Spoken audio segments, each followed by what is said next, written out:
Okay, so here's a question to consider. We hear a lot of complaints since it was aired, which I was not part of that event.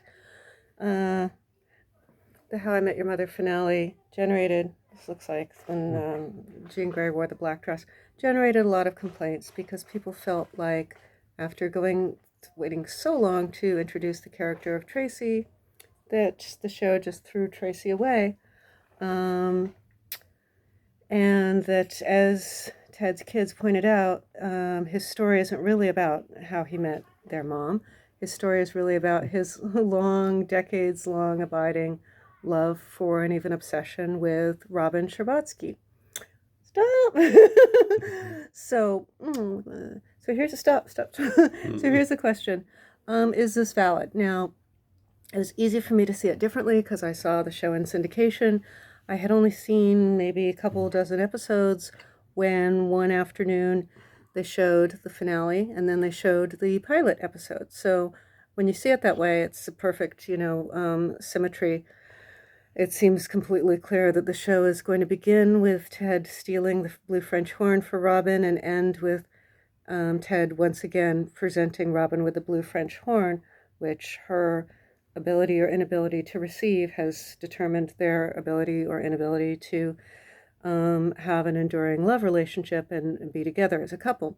So when you see it that way, looking like an evil creature, when you see it that way, it makes perfect sense. And if you consider that Tracy had a fiance before she ever met Ted, and she spent a year mourning his loss after he passed away. So it quickly came to seem to me that the message of the show is that you can have two great loves and two soulmates. Literally, in one of the best episodes of all, Vesuvius, although it is an episode, spoiler, it is an episode that will tear your guts out and rip your heart out and make you cry. I mean, not like sobbing, but like too deep to sob and release easily. Yeah, I can't get a nice angle going with this. So, looks great. thank you, sweetie. So, see, you're one of my great loves and you're my soulmate. So, Salt. So, yeah, in that episode, she says, Pooh Bear, you're the love of my life. And it doesn't mean that she's forgotten Max or she's not thinking about Max, although she's got a lot to think about in that moment at the inn where Robin and Barney got married. So Ted is the love of her life, but Max was also a love of her life, one of the two loves of her life, and her soulmate.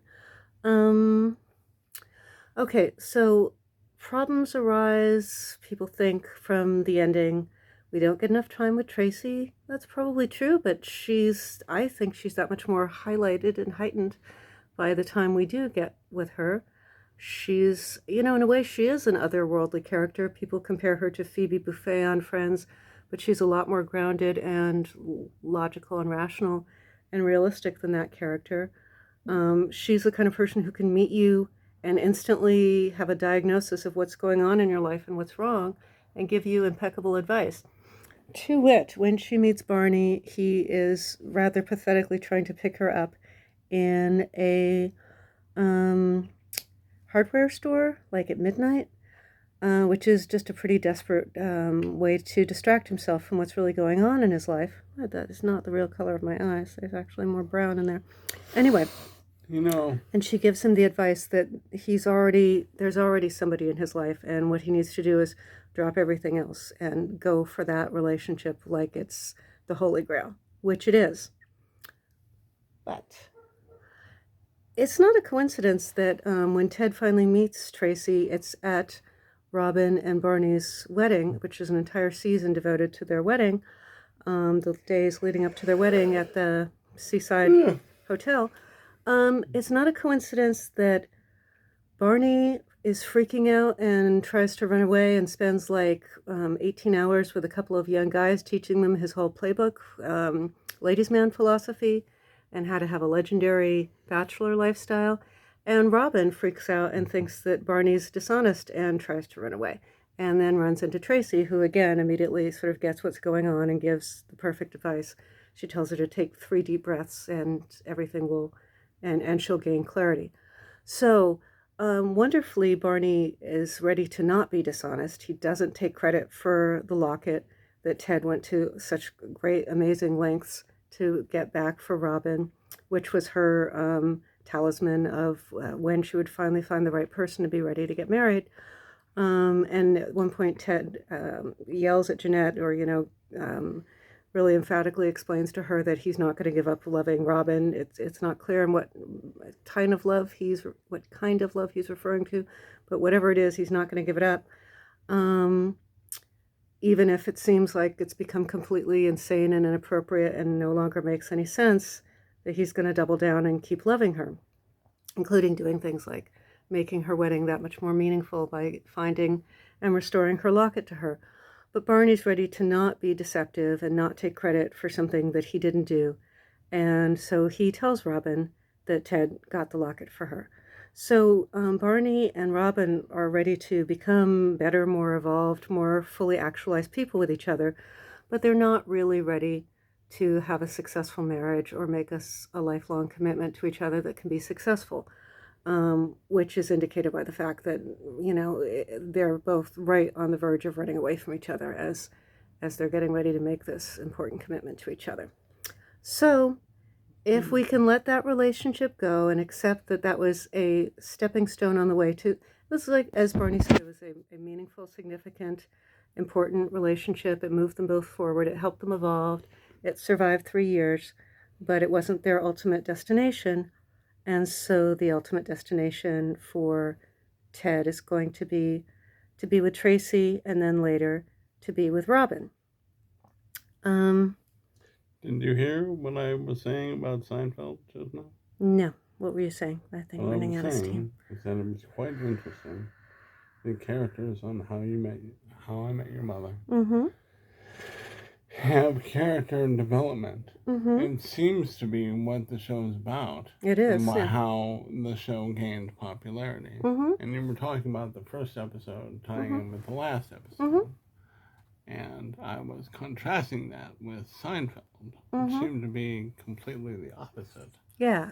Of that. The first episode ties into the last episode in that it shows that the characters had absolutely no character development. Except everything got darker and weirder, and they became more like,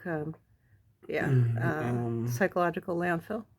Well, that besides, the episodes tied in together with exactly the same joke. You know that? Right? Tell me.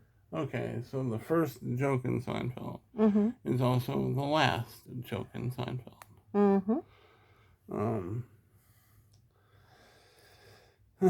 So there you go. What's the joke? Baby, do you know it? No. Okay. I don't. It's not on my mind. It has to do with a button. We'll look that up, and that'll be our PS to this video. Thanks.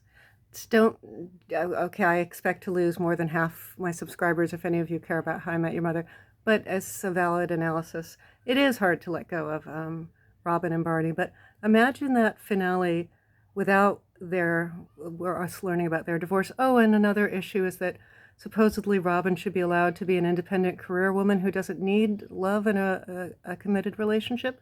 That's pretty much nonsense. Both genders, generally, especially as we get older, need that person to ground us and be there for us. Not many people would relish, no matter how successful they are, growing old alone. And it's actually a kind of a workaholic message to suggest that, success and a challenging, all-consuming career is enough to make life fulfilled and worth living. It's really not. People need personal fulfillment. Also, so what? Considering the timing of the two shows,